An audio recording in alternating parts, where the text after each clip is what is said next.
पहाटेच्या धुक्यात काही अंतर चालून गेल्यानंतर त्याला समोर एक छोटासा दगडी घाट आणि काळ्या दगडांनी बांधलेल्या पायऱ्या दिसल्या. त्या ठिकाणी ओढ्याचे पाणी संथपणे वाहत होते.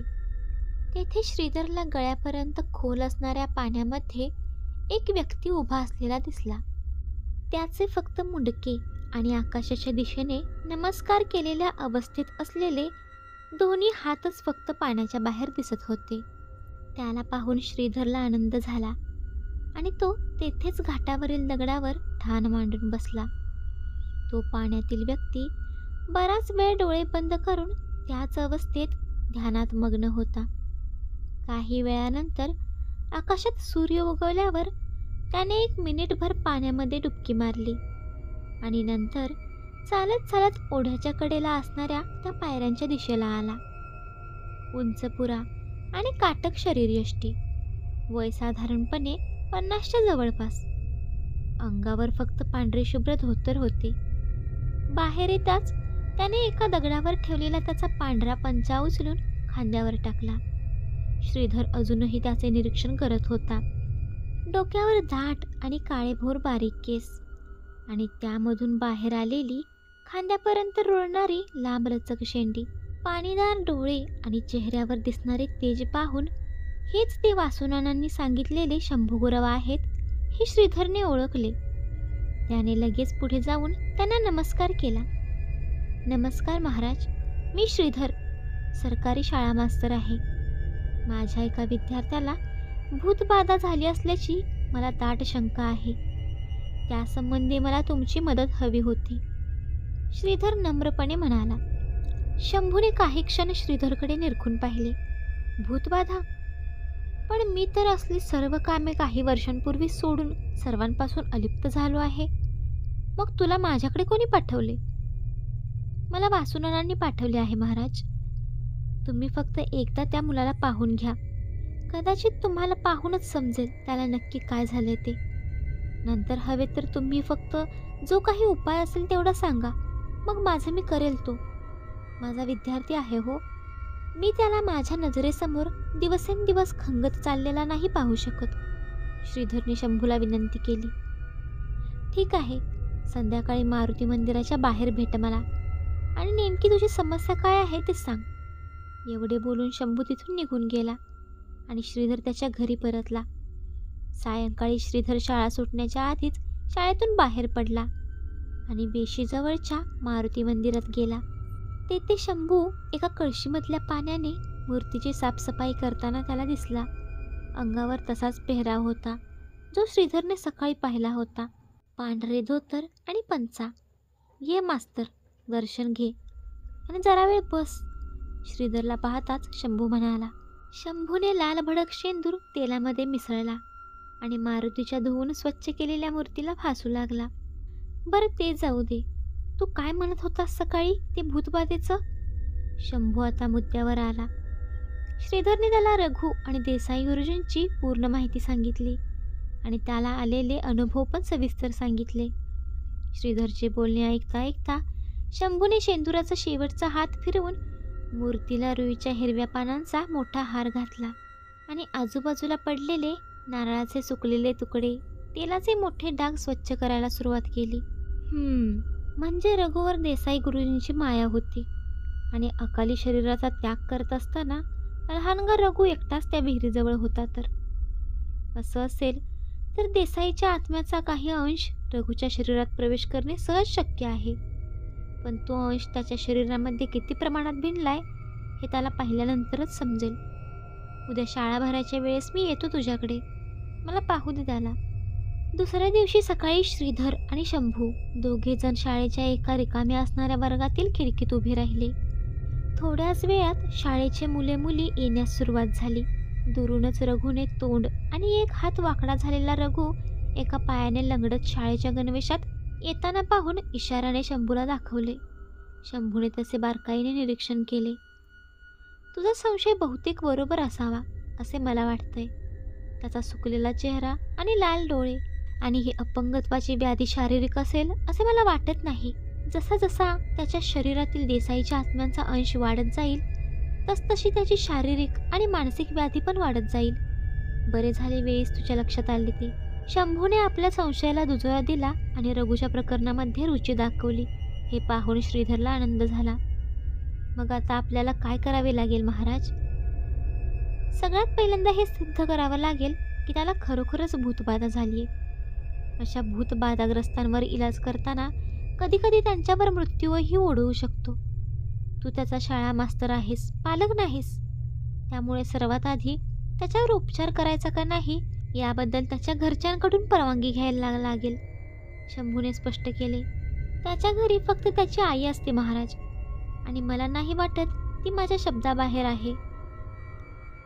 रघुची प्रकृती आणखी बिकट होण्याच्या आधीच आपल्याला लवकरात लवकर त्याच्यावर इलाज करावा लागेल. श्रीधरचे बोलणे ऐकून शंभूला हसू आले. असं? मग बघ तू बोलून रघुच्या आईसोबत देते का पहा ती परवानगी. अजून काही दिवस माझा मुक्काम सोनगावातच आहे.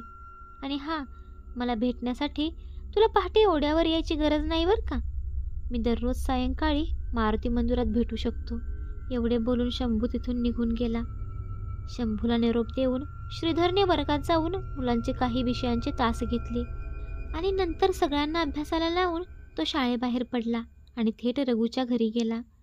रघुची आई घरात एकटीच होती. अचानक आलेल्या श्रीधरला पाहून ती थोडीशी गोंधळली. तिने डोक्यावर पदर घेऊन त्याला घरात घेतले. तिथे श्रीधरने रघुबद्दलचे त्याचे आणि शंभूचे मत, तसे त्याने आजवर गोळा केलेली माहितीही सांगितली आणि रघुवर झालेल्या भूतबाधेचा उपचार करणे कसे आवश्यक आहे हे पण समजावले. पण रघुची आई मात्र श्रीधरवरच संतापली. हे बघा मास्तर, तालुक्याच्या सरकारी दवाखान्यात दाखवलाय त्याला. डॉक्टरांनी तपासणी पण केली आहे. अनुवंशिक काय म्हणतात तसला रोग सांगितलाय त्याला. तुम्ही उगाच त्याच्यावर भलते सलते प्रयोग करू नका. भूतबाधेची चर्चा गावभर झाली तर गावात राहणं मुश्किल होईल आमचं.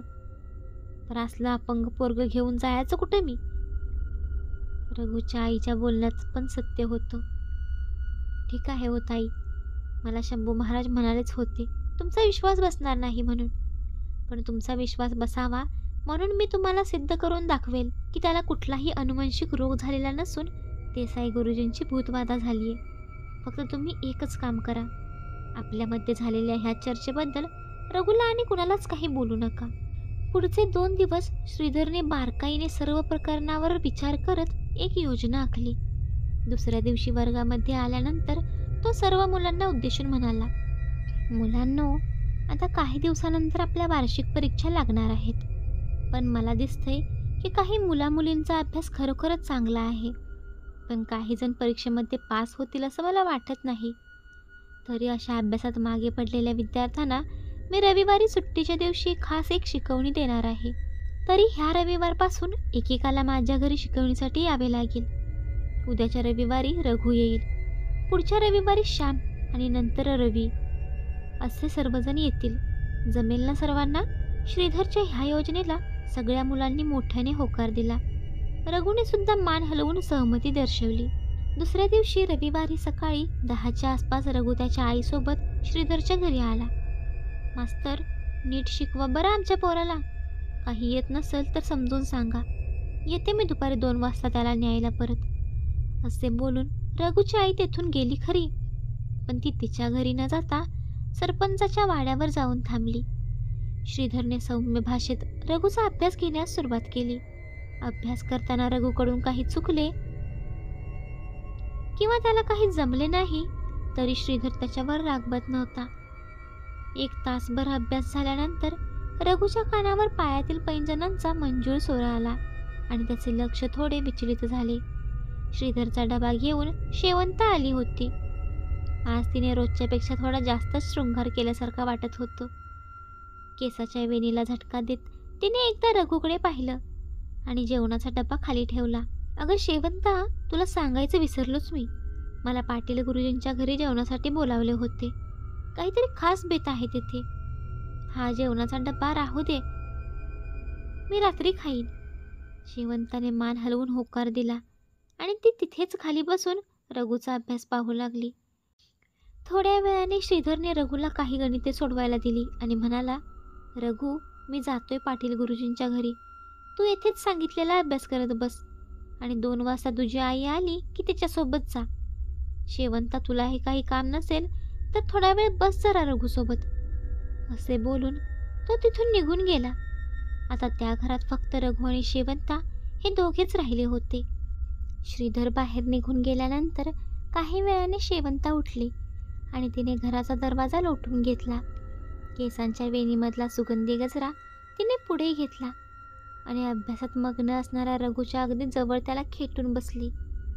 अभ्यासात गुंगलेल्या रघुने एकदा मान वर करून तिच्याकडे पाहिले आणि तो तिच्यापासून थोडा दूर सरकला. असं एवढ्या नकरा? माझा स्पर्श काय नवीन हाय होय तुम्हाला? शेवंताने लाडिक आवाजात विचारले. रघु तिच्याकडे विचित्र नजरेने पाहू लागला. तुम्ही जगाला फसवू शकता देसाई मास्तर, पण मला नाही बरं का. इथेच ह्याच घरामध्ये आपण अनेक मधुर क्षण घालवले आहेत, आठवत नाही का तुम्हाला? शेवंता हे सगळं बोलत होती आणि जाणून बुजून रघुला स्पर्श करत होती. आणि शेवंताच्या बोलण्याचा आणि एकांताचा प्रभाव रघुवर पडताना दिसत होता. खरं तर चांगल्या संस्कारात वाढलेल्या लहानग्या रघुला शेवंताच्या वागण्याचा अर्थ समजणे अशक्य होते, पण त्याच्या अंगामध्ये अंशरूपाने असणारा देसाई गुरुजी मात्र शेवंताकडे आकर्षित होऊन सक्रिय झाला होता. रघुचे डोळ्याचा किलकिले होऊ लागले. आतापर्यंत त्याच्या चेहऱ्यावर असणाऱ्या छोट्या निरागस मुलाचे भाव झपाट्याने बदलत होते. बरं, नसेल तुम्हाला माझ्याशी बोलायचं तर जाते मी, लई कामं पडली आहेत मला. असे बोलून नाक मुरडत शेवंता रघुजवळून उठून दरवाजाकडे जाऊ लागली. पण ती पुढे निघाली असतानाच रघुने गपकन मागून तिचा हात पकडला आणि ती दचकलीच. असे काही होईल याची तिला कल्पनाच नव्हती. आज किती दिवसानंतर भेटलीस तू शेवंता? रघुच्या अंगातील देसाई गुरुजी आता पूर्ण सक्रिय झाला होता. पण त्या घराच्या अर्धवट उघड्या असलेल्या खिडकीतून काही जण आश्चर्यचकित नजरेने हे सर्व दृश्य पाहत होते याची त्याला कल्पना नव्हती. घराच्या बाहेर खिडकीजवळ एकूण 4 जण उभे होते. एक होता श्रीधर, दुसरा शंभू, तिसरा सरपंच आणि चौथी होती रघुची आई. पाहिलत ना तुम्ही? हळू आवाजात श्रीधर पुटपुटला. पण आता जा लवकर आतमध्ये सरपंचासोबत आणि आधी त्या शेवंताची सुटका करते देसाईपासून, शंभू आतील दृश्य पाहून म्हणाला. ताबडतोब श्रीधर आणि सरपंच खिडकीपासून दरवाजाजवळ गेले आणि दरवाजा लोटून आत शिरले. रघु, काय चाललंय हे? श्रीधर मोठ्याने ओरडत म्हणाला. मास्तर, ह्यात रघुची काय बी चूक नाही, त्याला काय करू नका तुम्ही आणि कोणासनी सांगूही नका. विस्कटलेले केस सावरत शेवंता म्हणाली. पण तिचे बोलणे ऐकून सरपंचाचा राग अनावर झाला. चूप बस तू, त्याला एक समजत नाही म्हणून तुलाही कळत नाही का? चल निघ इथून आणि परत तुझं हे काळ तोंड दाखवू नकोस आम्हाला. सरपंच रागाने कडाडले. शेवंता गुपचूप खाली मान घालून तिथून निघून गेली. शेवंता गेल्यानंतर रघु रागारागाने त्या दोघांकडे पाहत उभा होता. आणि तू रे पांगळ्या, तुझं काय वय आहे का हे चाळ करण्याचं? थांब, तुझ्या आईलाच नाव सांगतो. सरपंचाने बोलता बोलताच एक हलक्या हाताची थप्पड रघुला लावली आणि आत्तापर्यंत कसाबसा संयम राखलेला रघुचा बांध फुटला. त्याने दात ओठ खाऊन दोन्ही हाताने सरपंचाला दोराचा धक्का दिला. सरपंच अक्षरशः हवेमध्ये उडून मागील भिंतीवर जाऊन आदळले. पिसाळलेला रघु सरपंचाच्या अंगावर धावून गेला आणि खाली पडलेल्या सरपंचाच्या अंगावर बसून दात ओठ खात दोन्ही हाताने त्याचा गळा दाबू लागला. हे पाहून सर्वजणच घाबरले. श्रीधरने त्यांना सोडवण्याचा प्रयत्न केला, पण सर्व निष्फळ. हे सगळे दृश्य खिडकीतून पाहणाऱ्या शंभूने घाईघाईने दरवाजाकडे धाव घेतली. सरपंच रघुच्या तावडीतून सुटण्यासाठी प्रयत्नांची पराकाष्ठा करत होता, पण ते आवाक्याच्या बाहेरचे होते. तेवढ्यात शंभूने मोठमोठ्याने हनुमान चालिसा उच्चारत एक मुठभरून सिद्ध अंगारा रघुच्या अंगावर फेकला आणि त्याची सरपंचाच्या मानेवरची पकड ढिली झाली. शंभूने मंत्रोच्चार करत जमिनीवर बसलेल्या रघुच्या भोवताली अंगारा वापरून एक गोल रिंग नाखले. सिद्ध अंगारामुळे रघुच्या शरीराची तळमळ होत होती. रघुची आई आश्चर्यचकित होऊन निमूटपणे अजूनही खिडकीतच उभी होती. मुलाची अवस्था पाहून तिच्या डोळ्यात अश्रू तराळले. शंभूने रघुच्या भोवती चालत चालत एक चक्कर मारून त्याचे बारकाईने निरीक्षण केले. त्याच्या हातात एक बेताची चकाकती छडी होती. त्याने रघुकडे पाहून दरडावून विचारले, बोल देसाई, कशासाठी शिरला आहेस तू रघुच्या अंगात? रघुकडून काहीच उत्तर येत नाही हे पाहून शंभूने सपकन हातातील छडी रघुच्या दंडावर मारली. रघु वेदनेने कळवळला आणि विचित्र आवाजात तोंड वाकडे करत बोलायला लागला. जीव हाय माझा रघुवर. मी मेल्यावर जगात कोणाला बी दुःख झालं नाही, माझ्या बायकोला बी नाही. पण माझा रघु रातभर त्या विहिरीच्या काठावर अश्रू ढाळत होता. त्याचा बी माझ्यावर तेवढाच जीव आहे, म्हणूनच तो मला पाहिजे आहे. आणि काय बी झाले तर मी ह्याला सोडणार नाही. मी त्याला माझ्याबरोबर घेऊनच जाणार. आत्तापर्यंत शांत असणारा श्रीधर हे ऐकून पुढे झाला आणि म्हणाला, अरे कोवळं पोरग आहे ते, त्याला अजून जग बघायचंय. बघ जरा त्याची कशी अवस्था झाली आहे. एवढा चांगला मुलगा, त्याचं तोंड वाकडं झालं, एक हात वाकडा झाला, एक पाय अपंग. हीच का रे तुझी माया? तू एक सुशिक्षित मास्तर आहेस ना. छोट्या मुलाला असा त्रास देणं तुला शोभत नाही. तुझ्या सगळ्यात लाडक्या विद्यार्थ्याचा एवढ्या कमी वयात मृत्यू झालेला आवडेल का तुला? नाही, मी रघुला मरू देणार नाही. रघुच्या तोंडून देसाई गुरुजी बोलत होता. मग रघुच्या शरीराला सोडून दे, त्याच्या शरीरातून बाहेर जा. रघुच्या भोवती चक्कर मारणाऱ्या शंभूने देसाईला आवाहन केले आणि पिशवीतून एक मुठभर अंगारा काढून रघुच्या अंगावर फेकला. रघुचे सर्वांग अंगाराने माखले होते. त्याच्या शरीराची खूप तडफड होत होती आणि एकदमच मोठी आरोळी ठोकून तो बेशुद्ध पडला. नकारार्थी मान हलवत थकलेला शंभू खाली बसला आणि श्रीधरकडे पाहून म्हणाला, मास्तर, अवघड आहे पोराचं. काही केल्या देसाई सोडायला तयार नाहीये त्याला. आपल्यामुळे रघुचा जीव जावा असंही त्याला वाटत नाही आणि त्याची माया त्याला सोडतही नाही. पण हे असं कसं आखरीत झालं म्हणायचं? सरपंचाला अजून पूर्ण प्रकरण समजलं नव्हतं.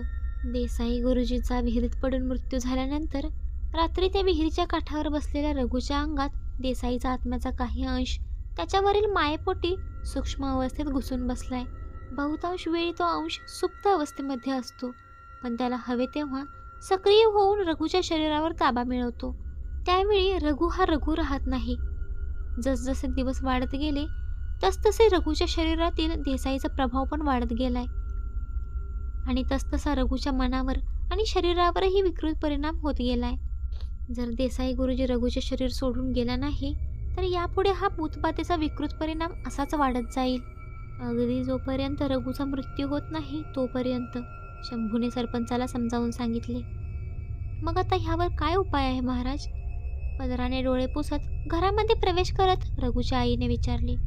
आजच्या प्रचंड शारीरिक आणि मानसिक ताणामुळे बेशुद्ध पडलेल्या रघुला या प्रसंगातून सावरायला काही दिवस लागतील. जेव्हा तो पूर्णपणे सावरेल तेव्हा एक शेवटचा उपाय करून पाहावा लागेल. त्यामध्ये आपण यशस्वी झालो तर जुना रघु आपल्याला परत मिळेल, नाहीतर आपल्याला त्याला कायमचं विसरावं लागेल. काहीतरी विचार करत शंभू म्हणाला, बघा आता तुम्ही आणि मास्तर काय करायचं ते. पोरग मी तुमच्या पदरात टाकलंय.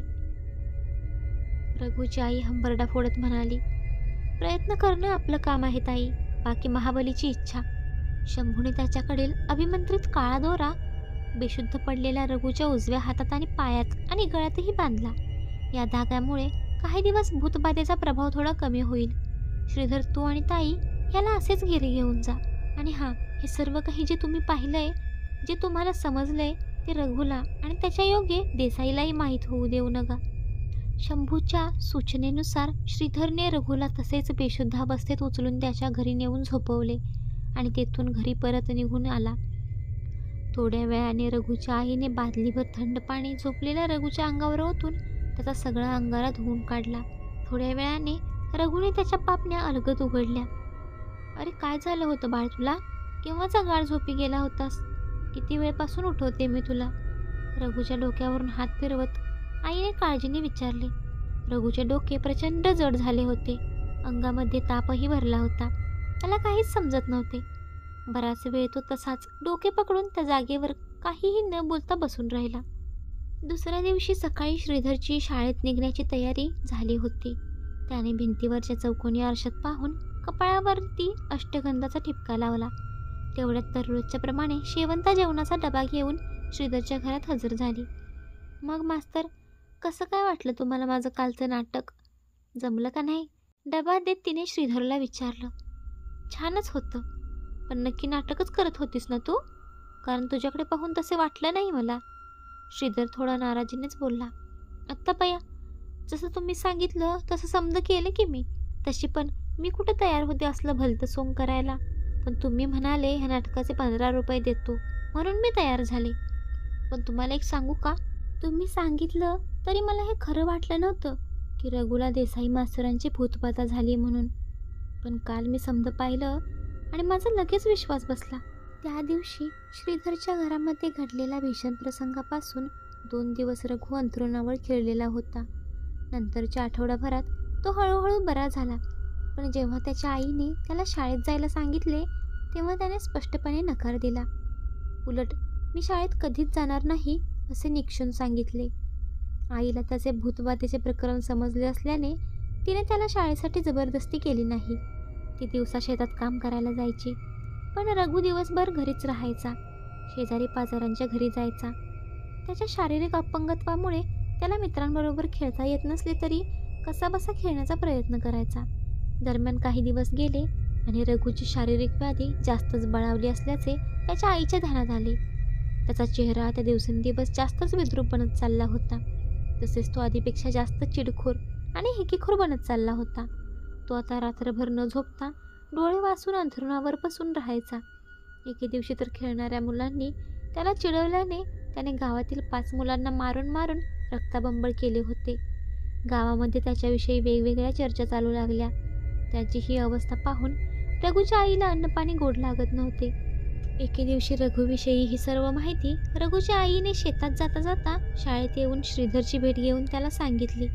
रघुच्या आईची चिंता वाढली होती आणि ती एक शेवटचा आशेचा किरण म्हणून श्रीधर आणि शंभूकडे पाहत होती. संध्याकाळी श्रीधरने मारुती मंदिरात जाऊन शंभूची भेट घेतली आणि रघुबाबतचा सर्व वृत्तांत त्याला सांगितला. तसेच आपल्याला लवकरात लवकर यावर उपाययोजना केली पाहिजे असेही सांगितले. शंभूने काही वेळ गंभीरपणे विचार केला आणि म्हणाला, म्हणजे आता रघुला वाचवण्यासाठी आपल्याला शेवटचा उपाय करून पाहण्याची वेळ आली आहे. तर सध्या ग्रहमानही त्यासाठी अनुकूल आहे. पण त्यासाठी आपल्याला ज्या स्मशानामध्ये देसाईचा अंत्यसंस्कार झालेला आहे त्या स्मशानातील 2 मूठभरून चिताभस्म लागेल. त्या भस्मामध्ये देसाईच्या शरीराचा किंचित तरी अंश राहिलाच असेल. त्याकडे तो नक्कीच आकर्षित होईल. हे काम मी करतो महाराज, मला माहीत आहे ते ठिकाण. श्रीधरने ते काम अंगावर घेतले. त्यानंतर शंभू आणि श्रीधर दोघांनी मिळून बारकाईने पुढील योजनेसंदर्भात चर्चा केली. दुसऱ्या दिवशी रघुची आई श्रीधरला शाळेत भेटण्यासाठी आली. श्रीधरने तिलाही आवश्यक त्या सर्व सूचना दिल्या. शंभूने श्रीधरला जे काम सांगितले होते ते पूर्ण करण्यासाठी त्याला पुन्हा एकदा सारंगपूरला जायला लागणार होते. श्रीधरने सरपंचाची भेट घेतली आणि ह्यावेळी खरे कारण सांगून त्याची नवीन सायकल ताब्यात घेतली. दुसऱ्या दिवशी शाळेला रजा टाकून पहाटेच तो सारंगपूरच्या दिशेने निघाला. ह्यावेळी त्याला पूर्ण रस्ता माहीत असल्याने कुठेही विनाकारण थांबण्याची गरज पडली नाही. मजल दरमजल करत तो सारंगपूरला पोहोचला आणि तेथील गावाबाहेरच्या स्मशानातून चिता पेटवण्याची जागा पाहून तिथली 2 मोठी राख पिशवीत भरून लगेच मोटरसायकलवर टांगून त्याच रात्री सोनगावला परतही आला. स्मशानातील राखेसारखी अपवित्र वस्तू मंदिरात नको म्हणून दुसऱ्या दिवशी श्रीधर ती राख घेऊन शंभूला भेटण्यासाठी त्याच्याच सूचनेनुसार ओढ्याच्या काठी गेला. तेथे शंभूने एक वितभर उंचीची जाडसर काळ्या कपड्याची मानवाकृती बाहुली शिवलेली होती. आतमध्ये सर्व कापूस भरला होता. त्याने त्या बाहुलीचे मुंडके बाजूला सारून आतला थोडा कापूस बाहेर काढून श्रीधरने आणलेली राख त्या बाहुलीमध्ये ओतली आणि पुन्हा तिचे मुंडके शिवले. इकडे रघुची आई दररोज येणाऱ्या शेजाऱ्या पाजाऱ्यांच्या तक्रारी आणि टोमण्यांमुळे हैराण झाली होती. ती त्या दिवशी डोळ्यात पाणी आणून रघुला म्हणाली, मी तर हात टेकलं बाबा तुझ्या पुढं. शाळेत जात नाहीस, 4-4 दिवस आंघोळ करत नाहीस, रात्री तर तुला झोप लागत नाही, खेळायला गेलास तर पोरासने रक्त निघस्तवर मारतोस. एक काम कर, तू माझ्याबरोबर शेतात चल, काही काम करू नकस, फक्त माझ्याबरोबर चल. आपल्यामुळे आईला रडताना पाहून रघुला थोडे वाईटच वाटले आणि तो त्याच्या आईसोबत शेतात जायला तयार झाला. रघुची वडिलोपार्जित शेती ही सरपंचाच्या जमिनीलगतच होती आणि त्यांच्या शेतीला पाणीही सरपंचाच्या मोठ्या विहिरीमधूनच येत होते. जमिनीत खोलपर्यंत दगडी बांधकाम असलेली आणि बारमाही खोलवर पाणी असलेली ती भव्य गोलाकार विहीर होती. रघु आईसोबत शेतामध्ये तर आला होता, पण तिथे त्याचे मन रमत नव्हते. तो आपल्या झाडाचे उंबर, चिंचा, पोरे पाडून खात खात वेळ घालवत होता. आईने दुपारपर्यंत शेतात भरपूर काम केले. आता कडक ऊन पडले होते. तिने चिंचेच्या झाडाखाली बसलेल्या रघुला आवाज देत बोलवून घेतले. चल बाबा रघु, ऊन वाढलेले, हिरीवर जाऊ आणि हातपाय धुवून जेवण करू. अजून बरंच रान खुरपायचं आहे मला. असे बोलून ती रघुला घेऊन सरपंचाच्या विहिरीकडे गेली. रहाटाच्या दोरीला बांधलेला हंडा विहिरीतील पाण्याने पूर्णपणे भरून जड झाला होता. तो वर घ्यायला आईला थोडा त्रासच होत होता. रघु जरा हात लाव रे, ह्या कामामुळं आणि उन्हामुळं अवसानच नाही राहिलं बघ मला. तिने बाजूला उभ्या असणाऱ्या रघुला विनंती केली. रघु तिला मदत करण्यासाठी विहिरीच्या काठाजवळ आला आणि त्याने आईसोबत रहाटाची दोरी वर खेचण्यास सुरुवात केली. आईवर विश्वास ठेवून तो पूर्णपणे गाफील होता. त्याचे लक्ष त्या विहिरीतून येत असणाऱ्या बादलीवरच होते. पण त्याच्या आईची भिरभिरती नजर आजूबाजूला फिरत होती. कुठून तरी तिला इशारा मिळाला आणि तिने तिचे मन घट्ट केले. पुढच्या क्षणी तिने एका झटक्यात रहाटाची दोरी सोडून रघुला काही समजायच्या आतच एक जोराचा धक्का देऊन त्या मोठ्या विहिरीच्या खोल पाण्यात ढकलून दिले. धप्पकन रघुचा पाण्यामध्ये पडलेला आवाज ऐकताच बाजूच्या झुडपामध्ये लपून असणारे शंभू आणि श्रीधर पळतच विहिरीजवळ आले. ताई, तुम्ही लवकर या विहिरीपासून शक्य तितक्या दूर जा. श्रीधर, तू काठावरच माझ्या इशाऱ्याच्या तयारीत राहा. शंभूने घाईघाईने सूचना दिल्या. रघुची आई पदर तोंडाला लावून हुंदके देत बाजूला गेली. शंभूने ते काळी बाहुली पिशवीतून बाहेर काढून विहिरीच्या काठाजवळ ठेवली. तिच्या शेजारी मंत्रित केलेले काही तळलेले तेलकट छोटे गोळेही ठेवले आणि तो खाली पाण्यातील गटांगळ्या खात असणाऱ्या रघुकडे बारकाईने पाहू लागला.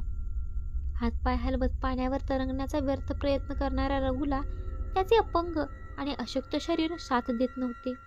नाकातोंडात पाणी शिरलेला रघु गटांगळ्या खात होता. हात वर उचलून मदतीसाठी ह्या दोघांकडे याचना करत होता. पण ते दोघे त्यांच्या जागेवर स्थिर उभे होते.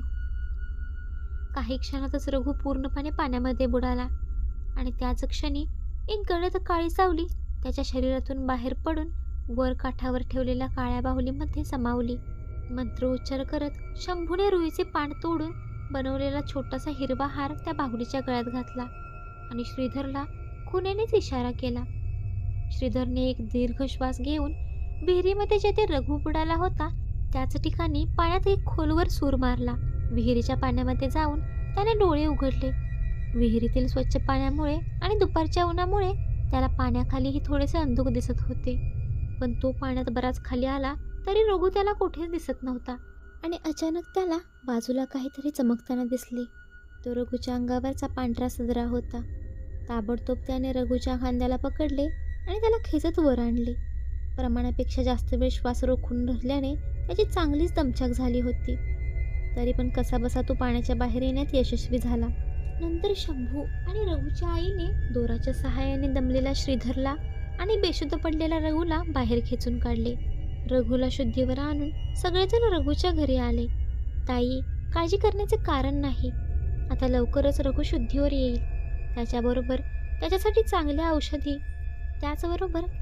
काही चांगल्या औषधी आणि अंगाला रोज लावण्यासाठी एक लेप श्रीधरसोबत उद्या पाठवून देतो. शंभूने रघुच्या आईला आश्वस्त केले आणि हातामध्ये आणलेली ती काळी बाहुली श्रीधरकडे दिली. पण देसाई गुरुजींचा आत्मा रघुचे शरीर सोडून ह्या बाहुलीमध्ये कसा आला महाराज? रघुच्या आईने विचारले. देसाईचा मृत्यू खोल पाण्यामध्ये बुडून झाला होता. त्यामुळे साहजिकच मृत्यूसमयी त्याच्या मनात खोल पाण्याबद्दल तीव्र भीती निर्माण झाली होती. तीच भीती त्याच्या आत्म्याच्या अंशामध्येही उरली होती. त्याचमुळे रघु जेव्हा पाण्यावर तरंगत होता त्याचवेळी त्याच्या आतला देसाई पण भयभीत झाला आणि जेव्हा तो पूर्णपणे पाण्यात बुडाला तेव्हा घाबरून देसाईने त्याच्या शरीराचा त्याग केला आणि चिताभस्माच्या बाहुलीकडे आकर्षित होऊन त्यामध्ये सामावला. हा अभिमंत्रित केलेला सिद्धहार महाबलीच्या गळ्यातील रुईच्या पानांपासून तयार केला आहे, जो आता त्याला या बाहुलीमधून बाहेर येऊ देणार नाही. नंतर शंभूने श्रीधरला एक विनंती केली. श्रीधर, तू ही बाहुली नेऊन वड्यामध्ये सोडून दे. जेव्हा या बाहुलीमधली राख पूर्णपणे पाण्यामध्ये विरघळून जाईल तेव्हा मोहबंधनामध्ये गुरफटलेल्या देसाईच्या आत्म्याला मुक्ती मिळून जाईल. एवढे बोलून शंभू तिथून निघून गेला. आता दुपार टळून संध्याकाळ होण्याच्या मार्गावर होती. ओढ्याचे पाणी मोठा खळखळाट करत वाहत होते. श्रीधरने एकदा त्याच्या हातातील रुईचा हार घातलेल्या काळ्या बाहुलीवर नजर टाकली. शिक्षकांचे काम असते मुलांना घडवण्याचे. पण तुम्ही चुकलात देसाई गुरुजी, असे पुटपुटत त्याने तो बाहुला ओढ्यामध्ये दूरवर भिरकावून दिला. वेगाने वाहणाऱ्या ओढ्याच्या प्रवाहात तो बाहुला काही क्षणातच नजरेआड झाला. ह्या सगळ्या प्रसंगाला आज 4 महिने उलटून गेले होते. 6वीच्या वर्गाचा वार्षिक परीक्षेचा निकाल लागून ती मुले आता इयत्ता 7वीच्या वर्गात येऊन 1 महिनाही पूर्ण झाला होता. रघु आजारी असल्यामुळे परीक्षेला बसू शकला नव्हता, पण तरीही श्रीधरने त्याला सर्व विषयांमध्ये पास करून त्याचे नाव 7वीच्या वर्गात घेतले होते. पण अजूनपर्यंत एकही दिवस तो शाळेत आला नव्हता. शिकवताना श्रीधरची नजर वारंवार त्याच्या रिकाम्या बेंचवर जायची. नेहमीप्रमाणे श्रीधर वर्गावर आला आणि म्हणाला, तर मुलांनो, मागच्या वर्षीप्रमाणे ह्या वर्षी पण आपण तुमच्यातल्या एकाची वर्ग मॉनिटर म्हणून निवड करणार आहोत. तर तुमच्यापैकी जो कोणी इच्छुक असेल त्याने उभे राहून नाव सांगा. मागच्या वर्षीची मॉनिटर असणारी मंजिरी परत एकदा बोट वर करत उभे राहण्यासाठी सज्ज होती. पण तेवढ्यात रघुनाथ वाघमारे. दरवाजातून आलेल्या ह्या खणखणीत आवाजाने सर्व वर्गाची नजर तिकडे वळाली आणि मंजिरीनेही तिचे बोट खाली घेतले. दरवाजात रघु उभा होता, अंगावर स्वच्छ गणवेश घालून. विशेष म्हणजे त्याचे तोंड, हात सरळ झाले होते आणि चेहऱ्यावर स्मितहास्य होते. न अडखळता सरळ चालत त्याने वर्गामध्ये प्रवेश केला. सर्व मुले त्याच्याकडे आश्चर्यचकित नजरेने पाहत होती. असे काय बघताय मित्रांनो, मी तुमचाच रघु आहे, परत आलोय तुमच्यामध्ये. हां, पण गेल्या वर्षीपेक्षा माझ्यामध्ये हा जो बदल तुम्हाला दिसतोय ना, त्याचे सगळे श्रेय श्रीधर मास्तरांना जाते बरं का. कारण गुरुजींनी मला मृत्यूच्या दाढेतून बाहेर काढले, त्यामुळेच आज मी इथे तुमच्यासमोर उभा आहे. रघुने वाकून श्रीधरला नमस्कार केला आणि वर्गातील सर्व मुलामुलींनी टाळ्यांचा कडकडाट करत त्याचे जंगी स्वागत केले. रघु आता पूर्णपणे बरा झालेला पाहून श्रीधरच्या चेहऱ्यावर समाधान झळकले होते. शंभूप्रमाणेच श्रीधरनेही त्याचा कारनामा स्वतःहून कोणाला सांगितला नाही, कारण त्याने जे काही केले होते ते फक्त त्याचे कर्तव्य म्हणून, प्रसिद्धीसाठी नाही. पण त्या सर्व घटनेचे प्रत्यक्षदर्शी साक्षीदार असणाऱ्यांनी केव्हाच त्याचा कारनामा इतरांना सांगायला सुरुवात केली होती. सोनगावात तर घराघरात श्रीधरचीच चर्चा रंगू लागली. पण लवकरच ह्या सोनगावच्या मास्तरची कीर्ती आजूबाजूच्या गावांमध्येही पसरणार होती.